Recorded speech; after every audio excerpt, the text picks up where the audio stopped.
c'est comme un jeu vidéo. Après un certain nombre de chances, vous perdez votre vie.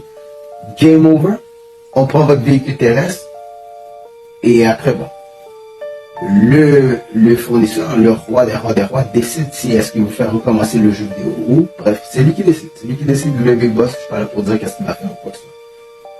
Mais je veux que vous preniez conscience. Et aujourd'hui, on vit dans une... Le Yetzara a trouvé un test vraiment génial qu'il utilisait dans le passé. Pour pouvoir tester l'âme humaine, il vous fait signer un pacte par la mode. Je vous explique. Pour signer un pacte, vous devez percer la chair et en faire couler le sang.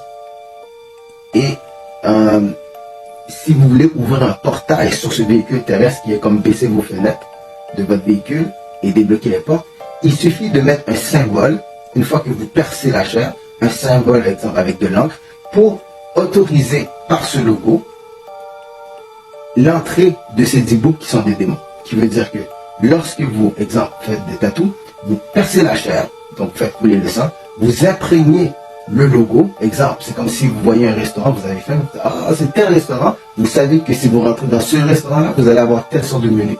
Et bien, chaque être humain, selon leur trait de caractère, leur midot, sont comme des restaurants pour ces 10 boucs, qui disent, ok, si j'ai besoin de commettre tel ou tel acte, cette personne-là a fait un pacte avec nous, sans même le savoir, en suivant la mode, en perçant la chair, en faisant couler le sang, en mettant un diagramme, en mettant un schéma, en mettant un logo qui nous dit, hey, voici, cette personne-là nous donne accès à son véhicule terrestre. Après, vous faites des actions, vous prenez des mauvaises décisions, mais vous croyez que vous êtes intelligent, vous croyez que vous êtes seul dans ce véhicule terrestre, et pourtant, vous faites des actions pour vous dire, mais je n'étais pas moi-même.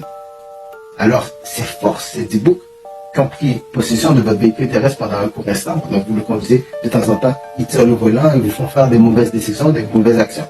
Vous croyez que vous êtes au sommet, hélas, vous finissez en dépression, anxiété, stress, découragement, suicide. C'est triste. Et peu importe la quantité d'argent que vous avez, tous tombent dans le panneau. Avant, signer un pacte avec les forces occultes, c'était quelque chose de subtil. Maintenant, c'est la mode. C'est la mode et c'est triste que tant de personnes ouvrent les portails et se demandent pourquoi leur vie tourne à l'envers. Oh, c'est la malchance, oh, c'est la poisse, oh, tout ce que je fais, ça ne réussit pas. Parce que c'est dangereux ce que vous faites. C'est dangereux. Donc, le but du plus guéri, c'est de vous permettre de comprendre les règles du jeu. D'ouvrir, de sortir de la matrice, de sortir sous le mazal, l'influence des étoiles, et de respecter le roi des rois des rois, afin de ne pas tomber dans le panneau. Tout ça, c'est un test. Cette planète est un test. Votre présence sur Terre, vous passez un